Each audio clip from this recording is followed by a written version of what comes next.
Assalamualaikum guys, welcome back to your channel English Spoken Icon. Today we will be exploring the meaning and usage of may, might and must and provide you with some of the helpful tips and examples to help you use them correctly and confidently.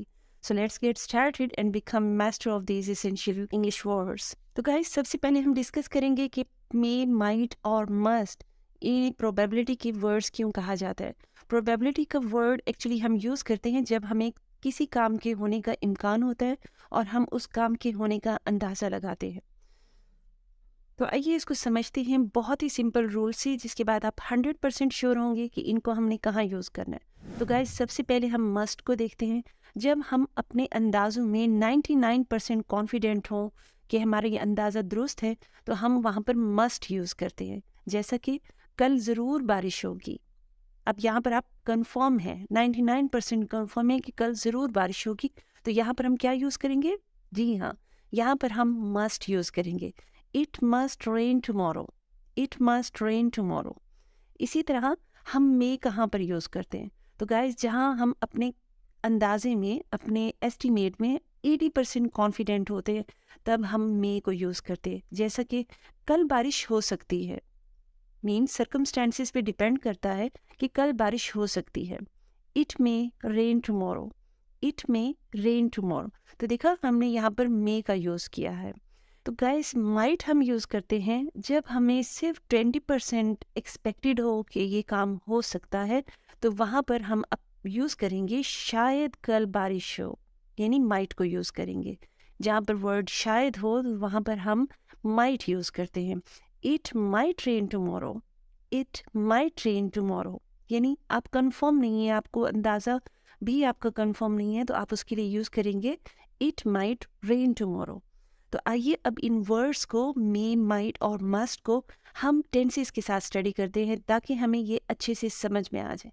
तो guys during this time if you are new to my channel please do subscribe, like and share this video.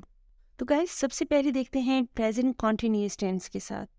आपका पहला sentence है वो लाहौर जा रहा होगा. अब यहाँ पर आप क्या यूज़ करेंगे? जी हाँ, यहाँ पर हम मस्ट यूज़ करेंगे क्योंकि हम अपने अंदाजे में 99% श्योर हैं, कॉन्फिडेंट हैं.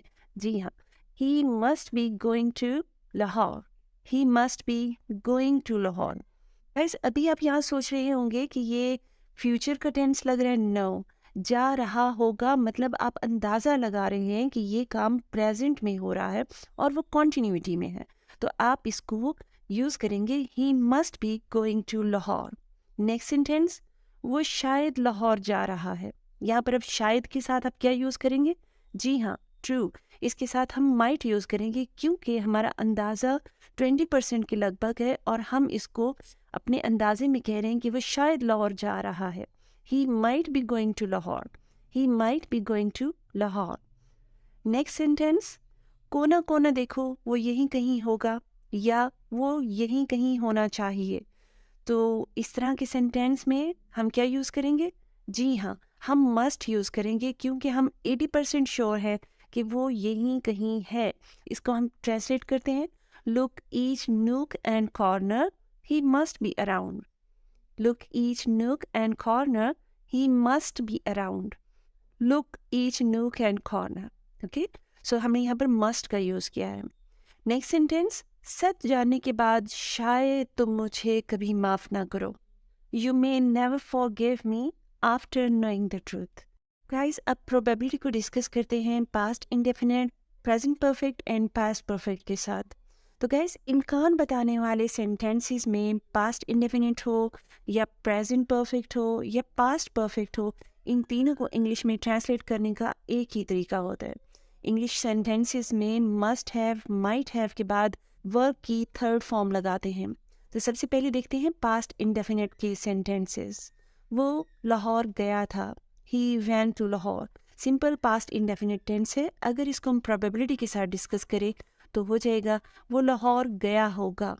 तो यहाँ पर हम इसको कन्वर्ट करेंगे he must have gone to Lahore, क्योंकि यहाँ पर हम अंदाज़ा लगा रहे he must have gone to Lahore. वो लाहौर जा चुका है. It is a present perfect sentence. He has gone to Lahore, he has gone to Lahore. अब इसको प्रोबेबिलिटी सेंटेंस में कन्वर्ट करते हैं। वो लाहौर जा चुका होगा। He must have gone to Lahore. He must have gone to Lahore. वो लाहौर जा चुका था। This is a past perfect sentence. He had gone to Lahore. अब यहाँ पर हमने हैज़ गॉन की जगह हैड गॉन किया क्योंकि पास्ट परफेक्ट का सेंटेंस है। अब इसकी प्रोबेबिलिटी देख लेते हैं। वो लाहौर जा चुका होगा, यहाँ पर भी हम सेम उसमें एस्टिमेट लगा रहे हैं। He must have gone to Lahore. He must have gone to Lahore. तो गाइस आप देख सकते हैं इन तीनों सेंटेंसेस में एक ही तरह से इनको कन्वर्ट किया है according to the sentence structure, that is must have और उसके बाद वर्ब की थर्ड फॉर्म। तो चलिए गाइस अब इस प्रोबेबिलिटी को हम पास्ट कंटिन्यूअस के साथ स्टडी करते हैं। तो इनकी सबसे इम्पॉर्टेंट आइडेंटिफिकेशन ये है कि इनके जुमले के आखिर में रहा होगा, रही होगी आता है। और इंग्लिश में कन्वर्ट करने के लिए हम मस्ट हैव के बाद बीन लगाते हैं और वर्ब के साथ आईएनजी फॉर्म लगाते हैं। फॉर एग्जांपल, कल वो पढ़ रहा होगा। He must have been reading yesterday. तो देखिए ये पास्ट परफेक्ट कॉन्टिन्यूअस का सेंटेंस है जो कि एक्शन पास्ट में शुरू हुआ है और अभी तक जारी है। He must have been reading yesterday. तो यहाँ पर हमने मस्ट हैव के बाद बीन लगाया और उसके बाद वर्ब के साथ आईएनजी फॉर्म लगाई। इसी तरह शायद कल वो पढ़ रहा हो। अब यहाँ पर आपका एस्टिमेट लेस कॉन्फिडेंट है, इसमें आप कम कॉन्फिडेंट हैं तो इसके लिए आप माइट यूज़ करेंगे। He might have been reading yesterday. जहाँ पर आप कंफर्म हो तो वहाँ पर आप मस्ट यूज़ करेंगे और जहाँ पर आपको थोड़ा सा डाउट हो, शायद का वर्ड यूज़ हो रहा हो, तो वहाँ पर आप माइट यूज़ करते हैं।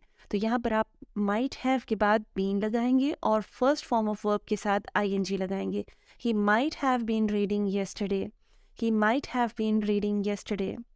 वो पढ़ रहा होगा। He must have been reading. He must have been reading. शायद वो पढ़ रहा हो। He might have been reading. He might have been reading.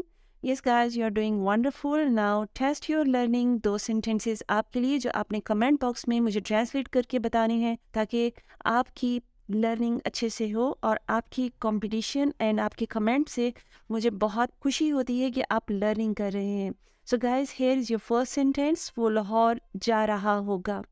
वो लाहौर जा रहा होगा। नेक्स्ट सेंटेंस, शायद वो लाहौर जा रहा हो। शायद वो लाहौर जा रहा हो। तो गाइज आपके कमेंट्स और आपके ट्रांसलेशन का मुझे इंतज़ार रहेगा। मुझे बहुत अच्छा लगता है जब आप अपने ट्रांसलेट करके सेंटेंस मुझे बताते हैं। That's really wonderful. Thanks to be connected. Keep practicing and keep learning. Don't forget to subscribe the channel. If you have liked the video, please press like and do share with your family and friends. Keep connected.